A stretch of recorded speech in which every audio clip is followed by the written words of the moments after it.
এটা কিসের fog lamp? এইচজেজি। আচ্ছা 70 ওয়াটের। আচ্ছা এটা 40 ওয়াট। আচ্ছা আর এটা সকেট 12 ভোল্টের। আচ্ছা সিগারেট পোর্ট চার্জার। এখানে হচ্ছে ক্র্যাশ গার্ড লাগানো আর এখানে হচ্ছে স্যাডেল স্টে লাগানো। এরকম অ্যাডভেঞ্চার ট্যুরিং বাইক দেখতেও ভালো লাগে, সাজানো গোছানো। এটা নেবে? এটা নেবে? এটা নেবে? ফেভারিট গাড়ি বাঘের বাচ্চা নাকি? হ্যাঁ তোমার তো সেই সব কিছুতে বাঘের বাচ্চা। 12 বছর হয়ে গেছে। 12 বছর, হ্যাঁ ডেকেড ওভার। কিন্তু ঠিকঠাক মতো করে যদি ইয়ে করা যায়, একটুখানি শুধু টায়ার চেঞ্জ করলেই প্রবলেমটা সলভ হয়ে যাবে আমার যতদূর মনে। না গাড়িটা চেঞ্জ করো। হ্যাঁ একটা বাঘের বাচ্চা নিয়ে নাও তাহলেই হবে। আবার সেই এক বাঘের বাচ্চা। আর যাবো দেখ না। হ্যাঁ সেই শুধু বাঘের বাচ্চা কিনে দে একটা। তার থেকে বরঞ্চ বাঘের বাচ্চা যদি না হয় BMW কে আমি ওভারটেক করে যাবো। আচ্ছা ঠিক আছে। ঠাকুর এসছে, আহা লাভলি। জয় মা দুর্গা, জয় মা দুর্গা। রনং দেহি, রনং দেহি। মা দুর্গার মুখ না দেখে আমি যাব না দোকানে। 15 মিনিট 20 মিনিট দেরি হোক, কাস্টমার এসে দাঁড়িয়ে থাকুক, তাতেও কিচ্ছু যায় আসবে না। কিন্তু এই যে দেখে নিলাম, এই যে শান্তিটা, ঢাকের তালে তালে মন যেভাবে আমার দুলছে, আমি তোমাদেরকে কিছু বলে বোঝাতে পারবো না। সকালবেলা ঘুম থেকে উঠে দেখলাম যে এখান দিয়ে জানলা দিয়ে রোদ আসছে, আর এখন হঠাৎ করে দেখি মেঘলা হয়ে গেল, হঠাৎ করে অল অফ আ সাডেন। আর ঠিক আছে, একটু তো মেঘলা ওয়েদার হবেই, মানে আলো আঁধারি খেলা তো চলছেই। Good morning everyone, good morning. সকাল সকাল আমার হচ্ছে সেই পুরনো হ্যাবিট, লিকার চা তুলসী পাতা দিয়ে। এই হ্যাবিট আমার যাবে না কোনো দিনও। জানি না হেলদি হ্যাবিট কিনা, বাট চেষ্টা করছি।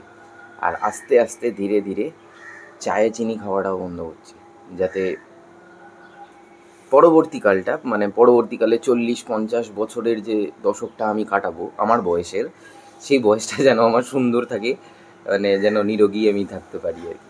That's right. Welcome back to my channel everyone. I hope you guys are doing stupendo fantabulously fantastical. আজকে কিছু জিনিস দেখাবো। সেই জিনিসগুলো হচ্ছে আমার জীবনের প্রথম প্রিমিয়াম মোবাইল যেটা আমি কিনেছিলাম। সেটা হচ্ছে 2017 কিংবা 18 এইরকম সময় হবে, এক্স্যাক্ট সালটা আমার মনে নেই। বাট সেই সময়ে আমার দাম পড়েছিল 21,000 টাকা, and that is Moto X4। সেটা হচ্ছে এটা আমার এখনও অবধি ইউজ করা আমার কেনা ফোনের মধ্যে সেরা ফোন। মোটো X4 পড়ে গেছিলো, এখান থেকে ক্র্যাক হয়ে গেছে, পুরোপুরি গ্লাস বডি। ফোনটাও খুব সুন্দর ফোন ছিল, আর এটা দিয়েই আমি 4K ব্লগ রেন্ডার করতাম, এটা দিয়েই। যার জন্য তখন সেই সময়ে 4K ব্লগ রেন্ডার করা it's not a matter of joke ছিল। 4K 60, তো 4K ব্লগ এটা দিয়ে রেন্ডার করতাম। তো তারপরে এটার পরে এটা নষ্ট হয়ে যাওয়ার পর কিনি হচ্ছে আমি এই স্যামসাংয়ের এই M51। এটা ঠিক আছে, মানে ঠিকঠাক ফোন, কোনো ইয়ে নেই। এটা মোটামুটি তখন কত পড়েছিল, অ্যাপ্রক্স 24-25 এরকম সামথিং। আর এখন যেটা ইউজ করি সেটা হচ্ছে যেটা দিয়ে এখন ব্লগটা শ্যুট হচ্ছে। এটা হচ্ছে OnePlus 10R। এটা 30,000 প্লাস কত পড়েছিল আমার এক্স্যাক্ট অ্যামাউন্টটা মনে নেই এখন। দামি ফোনে ইনভেস্ট করার কারণ হচ্ছে আমার কাছে যেহেতু কোনো ল্যাপটপ নেই, যেহেতু কোনো ডেস্কটপ নেই, দ্যাটস ওয়াই একমাত্র কারণ হচ্ছে এই দামি ফোনে ইনভেস্ট করা, যাতে আমার সমস্ত পারপাস যেন সলভ হয়ে যায়। আর মাকে এই একটা ফোন কিনে দিয়েছিলাম নোকিয়ার, এটাও ডেড হয়ে গেছে। আর এই একটা মাইক্রোম্যাক্সের বহু পুরনো কিপ্যাডওয়ালা ফোন রয়েছে, এটাও মোটামুটি শেষ। তো এই 4টে ফোন মাকে বলে দিয়েছি যে এগুলো ডেড ফোন, বাড়িতে রেখো না, এগুলোর মায়া ত্যাগ করতে হবে। আর ডেড জিনিস এগুলো বাড়িতে রাখা উচিত না, মানে হয় না, এটা রাখা ঠিক না। ইলেকট্রনিক জিনিস হয়ে গেছে, ইউজ করে নিয়েছি, এবার মায়া ত্যাগ কর, মাকে বলে দিয়েছি, ব্যাস এগুলোর বেরোবে। তো যার জন্য আমি আমার নিজের স্মৃতি হিসাবে এই জিনিসগুলো একটুখানি দেখিয়ে রাখলাম, ডকুমেন্ট করে রাখলাম, যাতে মনে পড়ে আমার, যদি কখনো না থাকে এগুলো হাতের সামনে। বাট এই মটোরোলার এই মোটো X4 এই ফোনটাকে আমি খুব মিস করবো। এটা মানে সত্যি আমার ইউজ করা এখনও অবধি প্রিমিয়াম ফোনের মধ্যে সেরা ফোন ছিল, সেরা ফোন। এটাও ভালো, বাট এই ফোনটা এটা মনের কাছের ফোন, কারণ এটা দিয়ে 4K 60 ব্লগ আমি রেন্ডার করতাম। আর মানে খুব মানে একটা দেখেই মনে হচ্ছে একটা প্রিমিয়াম একটা জিনিস মটোরোলা। চলো, আজ হচ্ছে রবিবার, আর আজকে আমি এখন বেরোচ্ছি স্টোরের, কারণ কাজ আছে স্টোরে। রোববার দিনে একটা দিন ছুটির দিন, আমি ভাবলাম একটুখানি আজকে বেরোবো, বাট না, সেটা পসিবল নয়, কারণ পুজোর আগে এখন এই সময় রোববার সানডেতেও আমাকে স্টোরে যেতে হবে। হ্যাঁ ঠিক আছে, ইটস ওকে, এটা বহু বছর ধরে আমি করে আসছি, আর কোনো অসুবিধা নেই আমার এই স্টোরে যেতে বা এইরকমভাবে আমার কাজ করতে। তো চলো, বাইক চালাতে চালাতে মোবাইল এরকমভাবে ধরে তো আর, মানে মোবাইল এরকমভাবে ধরে আমি এত আর বাইক চালাতে পারবো না।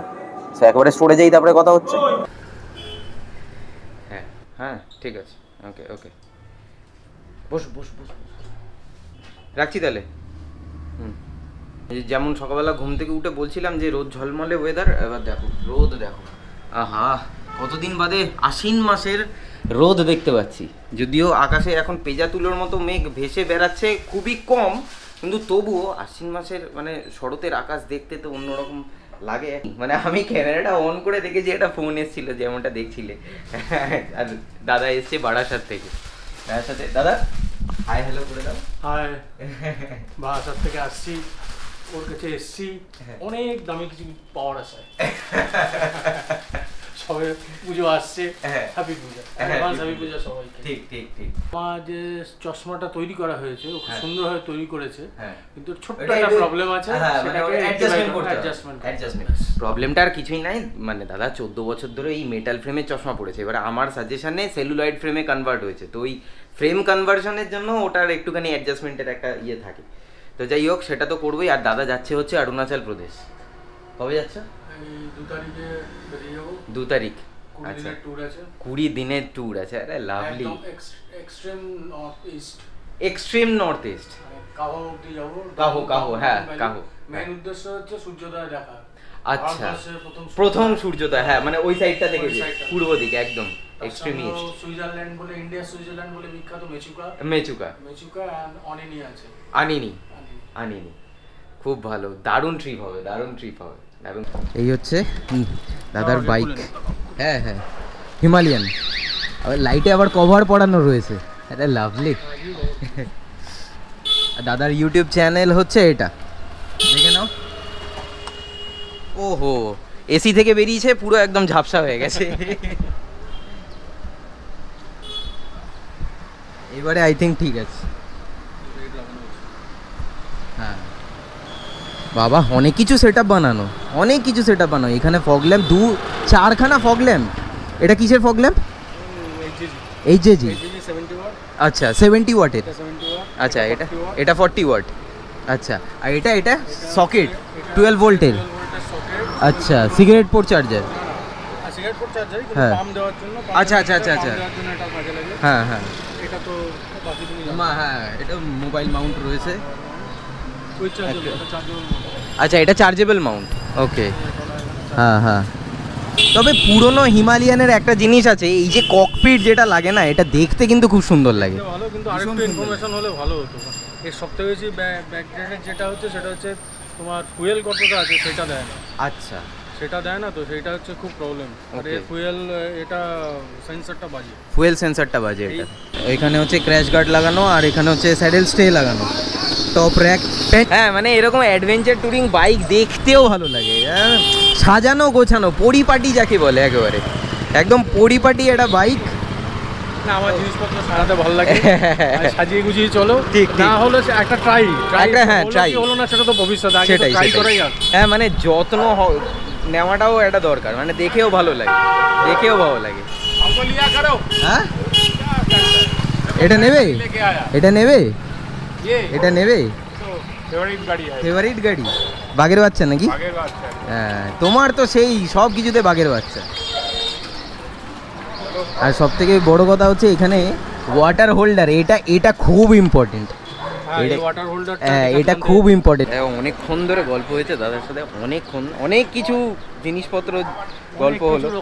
হ্যাঁ, অনেক রকমের আলোচনা হয়েছে রাইড সংক্রান্ত, এবং এছাড়াও আরও অনেক কিছু নিয়ে। সাহেবদা চলে গেছে, আর এখন ঘড়িতে সময় কটা বাজে, 2:15-20 হবে। তো এরপরে এখন বন্ধ করে যাব হচ্ছে বাড়ি। দুপুরবেলা খাওয়া দাওয়া করে আমার বেরোনোর ইচ্ছা রয়েছে। দেখি যদি বাপু আমার ছুটি দেয়, হ্যাঁ, যদি আমাকে একটুখানি ছাড়ে পুজোর সময়, একটুখানি বলো, একটু ইয়ে করে যে কমেন্ট করে একটুখানি বা ইনস্টাগ্রামের হ্যান্ডেলটা দিয়ে দেবো, হ্যাঁ একটু মেসেজ করবে, ফেসবুকের ইয়ে মেসেঞ্জারে মেসেজ করবে, হ্যাঁ মেসেজ করে বলবে যে রাজদীপ পাইনকে একটুখানি ছাড়তে। কিছু বলতে চাও কি তুমি? ছুটি ছুটি বাবা ছুটি, মুখেই ছুটি। আর আচ্ছা ছুটি, পয়সাটা দাও। হ্যাঁ ওটাই তো।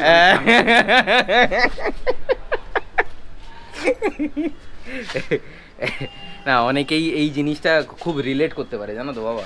এই যেমন সেদিনকে একটা কমেন্ট পড়ছিলাম যে বলছে যে আমার বাবা নেই, হ্যাঁ তোমার সাথে ওই যে কনভারসেশন যেটা হয়েছিল না, স্পিরিচুয়াল কনভারসেশন যেটা, ওইটাতে তোমার মানে তোমার সাথে তোমার বাবার এই কনভারসেশনটা দেখে খুব ভালো লাগলো।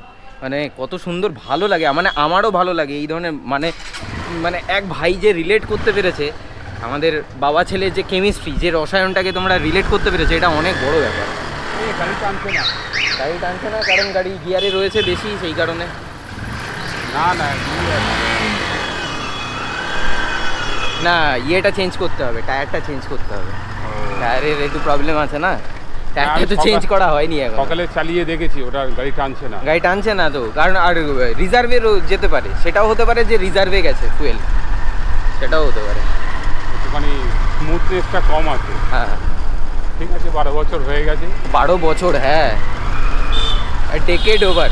কিন্তু ঠিকঠাক মতো করে যদি ইয়ে করা যায়, একটুখানি শুধু টায়ার চেঞ্জ করলেই প্রবলেমটা সলভ হয়ে যাবে আমার যতদূর মনে না হয়। গাড়িটা চেঞ্জ করো, হ্যাঁ একটা বাঘের বাচ্চা নিয়ে নাও তাহলেই হবে। আবার সেই এক বাঘের বাচ্চা, আর যাবো দেখ না, হ্যাঁ সেই শুধু বাঘের একটা কিনে দে একটা। তার থেকে বরঞ্চ বাঘের বাচ্চা যদি না হয় BMW কে আমি ওভারটেক করে যাবো।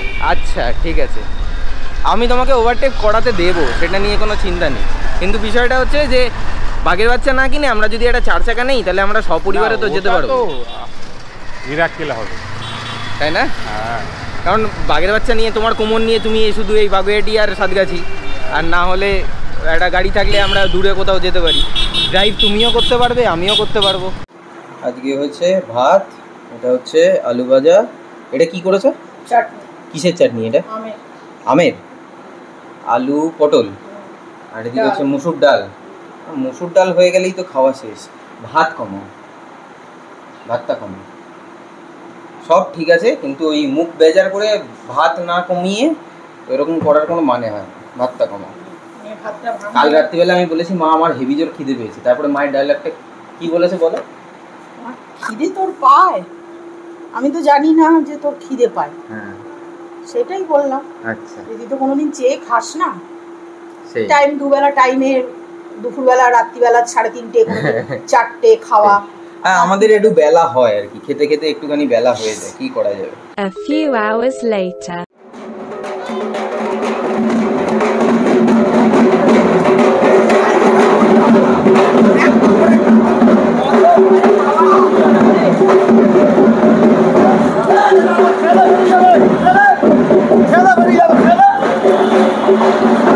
ঠাকুর এসছে, আহা হা হা লাভলি। জয় মা দুর্গা, জয় মা দুর্গা, জয় মা দুর্গা। ঢাকে কাঠি পড়লেই কেমন একটা হয় ভেতরে, বাহ দারুণ দারুণ দারুণ লাগছে, দারুণ লাগছে।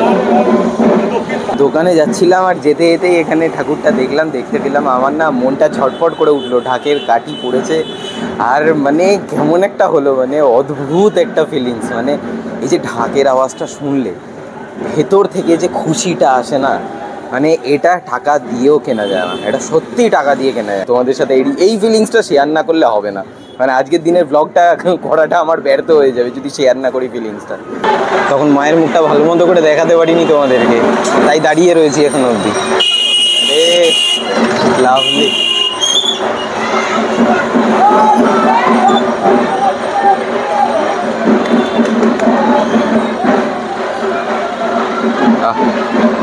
ঠাকুরের কাজটা কিন্তু অসাধারণ হয়েছে, সত্যি অসাধারণ হয়েছে, দারুণ।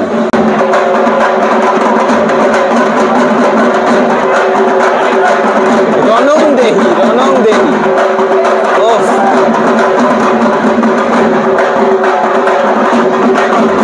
মা দুর্গার মুখ না দেখে আমি যাব না। দোকানে 15 মিনিট 20 মিনিট দেরি হোক, কাস্টমার এসে দাঁড়িয়ে থাকুক, তাতেও কিচ্ছু যায় আসবে না। কিন্তু এই যে দেখে নিলাম, এই যে শান্তিটা, ঢাকের তালে তালে মন যেভাবে আমার দুলছে, আমি তোমাদেরকে কিছু বলে বোঝাতে পারবো না। বাইক রাস্তার এক পাশে সাইড করে রেখে আমি এখানে চুপচাপ দাঁড়িয়ে রয়েছি যে না, ও ঢাকের তাল ভাই, জিও, আমার তো এখনই নাচতে ইচ্ছা করছে। আর এই ক্লাবটা হচ্ছে নবরবিবাসর ক্লাব, বহু পুরনো ক্লাব, আমাদের পাড়ারই আর কি। আমাদের পাড়ার মানে কি, আমাদের পাড়া থেকে একটু দূরে আর কি যেতে গেলে পরে। বেশ ভালো ঠাকুরটা করেছে, দারুণ দারুণ লাগলো দেখে, দারুণ লাগলো দেখে। ঢাকটা থেমে গেল ভাই, ঢাকটা থেমে গেল। ইস, চলো চলো এবারে দোকানে যাই, কারণ ঠাকুর নামবে। চড়ে এসে যতটুকুনি সম্ভব আর কি কাজবাজ সেরে রিলটাকে এডিট করে রাখলাম। মহিষাসুর মর্দিনী এখন রেন্ডার হবে, লাস্ট পর্ব যাচ্ছে, মানে যেটা অলরেডি গতকালকে তোমরা দেখে নিয়েছো ইনস্টাগ্রাম, ফেসবুক, ইউটিউব সব জায়গায় রিলটা আমি দিয়েছি। 6টা পর্ব হয়েছে, তো পুরো কাজটাকে এতক্ষণে ও বাবা কটা বাজে, 9:30 বেজে গেছে। ঠিক আছে, রেন্ডার হোক, ততক্ষণে আমি বাড়ি যাই, বাড়িতে গিয়ে আপলোড করে দেবো। জাস্ট ডিনারটা করে আমি এখন চলে এসেছি, রাত 12টা বেজে গেছে ব্লগ এন্ড করতে। বাই দ্য ওয়ে, মঙ্গলবার দিন ব্লগ গেছে, মানে বুধবার, মানে আগামীকাল হচ্ছে গিয়ে তোমাদের জন্য, আগামীকাল হচ্ছে গিয়ে মহালয়া, মানে আমাদের সকল বাঙালিদের জন্য হচ্ছে মহালয়া। তো বীরেন্দ্র কৃষ্ণ ভদ্রের মহালয়া কিন্তু শুনতে হবে সব ভোরবেলা উঠে, তো সেটার জন্য তো প্রস্তুতি নিতেই হবে। তো যাই হোক, এরপর থেকে দেবীপক্ষ শুরু হয়ে যাবে, এবং দেবীপক্ষে আমি তোমাদের সকলের জন্য প্রার্থনা করছি দেবী দুর্গার কাছে যেন সকলের মঙ্গল হয়। আর যে ঘটনাটা ঘটেছে কলকাতার বুকে, তার যেন একটা সুরাহা হয়, এবং প্রত্যেকে যেন শান্তিতে, সুস্থভাবে এবং পরিবারের সাথে যেন পুজোটা খুব খুব খুব ভালো মতো যেন কাটাতে পারে। সো উইথ দ্যাট সেড, আজকের ব্লগটা আমি তাহলে এখানেই শেষ করছি। দেখা হচ্ছে আবার পরবর্তী ব্লগে। Till then bye bye, take care, stay tune and keep supporting B Bong. পাশে থেকো, সাথে থেকো, ব্লগে থেকো।